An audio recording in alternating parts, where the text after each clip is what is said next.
मन के द्वारा जो इस तरह की प्रतिभावना होती है उसे श्रद्धा और भक्ति कहते हैं। ऐसा सूर्य के प्रति होना चाहिए जो सूर्य को इष्ट मानता है, अपने इष्ट देवता के प्रति होना चाहिए। जो सूर्य की कथा अर्थात इष्ट देवता की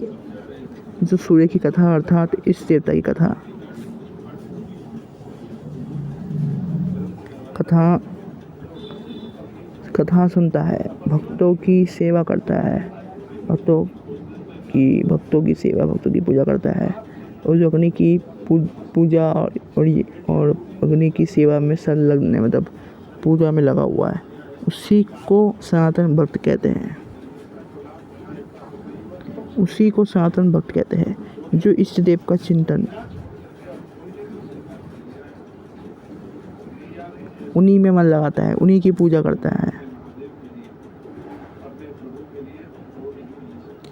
उन्हीं के लिए हर कर्म उन्हीं के लिए करता है, उन्हीं की प्रसन्नता के लिए करता है। सूरज ये अपनी इस देवता के लिए, सूर्य के लिए, वही सनातन भक्त कहलाता है।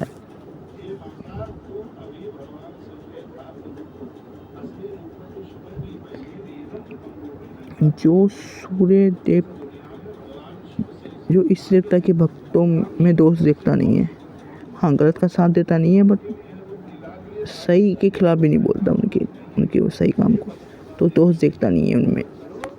और जो अन्य देवताओं की निंदा नहीं करता, मतलब अन्य देवता की भी पूजा करता है, उन्हीं अन्य देवता की पूजा करता है उन्हीं का स्वरूप मान के, या उनका भक्त मान के कि उनसे हमें भक्ति मिले अपने इष्ट की, इस भाव से करता है, इस भाव से उनकी पूजा भक्ति करता है।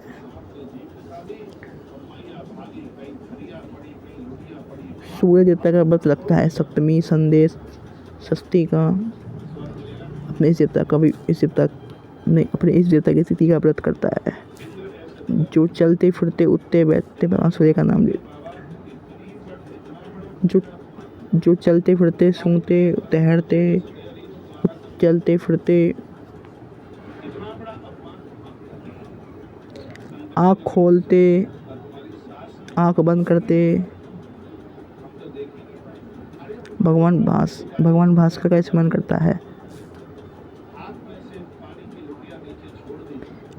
वही असली में भक्त है।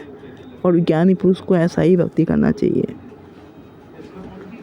ज्ञानी पुरुष को ऐसी भक्ति करनी चाहिए, वही अधिक भक्त कहा गया है। जो अपने इस देवता के लिए कर्म करता है, जो भी कर्म उनकी खुशी के लिए होता है वो कर्म करता है, वही भक्त कहलाता है।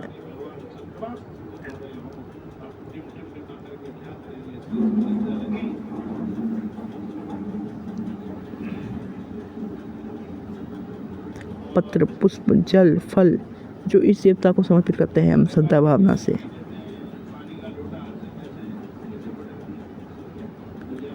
उसे वो देवता और भगवान ग्रहण करते हैं। हाँ, मगर वो नास्तिक की दिव्य वस्तु स्वीकार नहीं करते।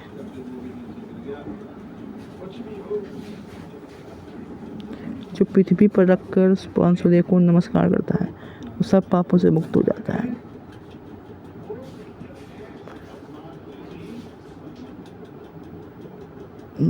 सूर्य की परिक्रमा करना चाहिए।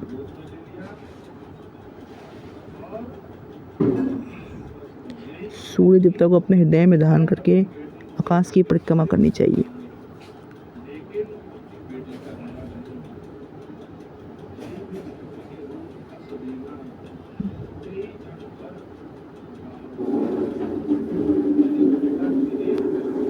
भक्ति, समाधि, स्तुति और मन से जो नियम किया जाता है भगवान की खुशी के लिए, और ब्राह्मणों को जो दान देते हैं,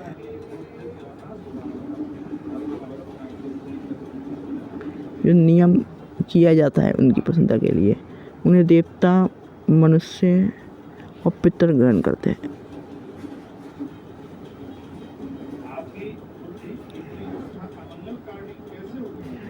नियम और आचरण ठीक होना चाहिए, उसके साथ साथ नियम आचरण ठीक होने के साथ साथ भाव भी शुद्ध होना चाहिए।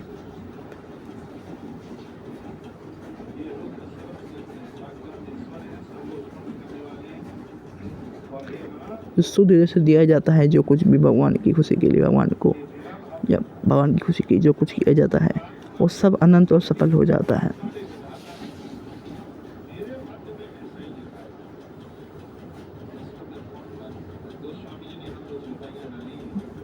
तो सूर्य का पूजन, उपवास, व्रत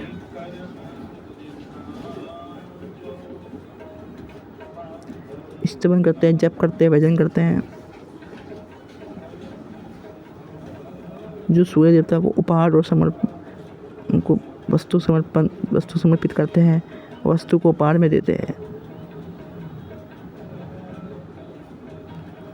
वो सब पापों से मुक्त हो जाते हैं।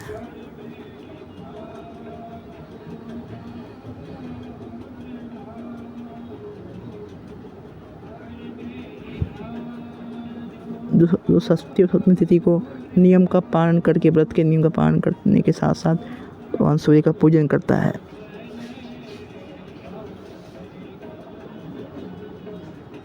और एक समय करता है भोजन या सात्विक अन्न खाता है जिससे भूखा ना रह जाए, उसको अश्वमेध की प्राप्ति होती है।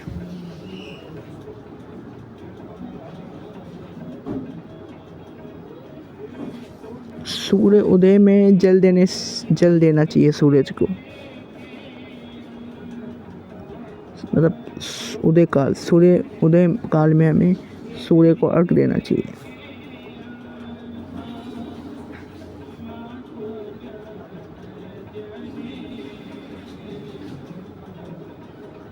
सूर्य उदय से लेकर अस्त तक कोई भी मंत्र या स्तोत्र हमें सूर्य देवता के सम्मुख करना चाहिए, उसे आदित्य व्रत कहते हैं।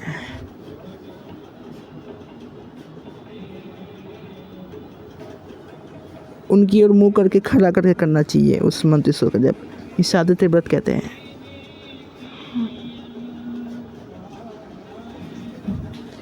ये बड़े से बड़े पापों का नाश कर देता है।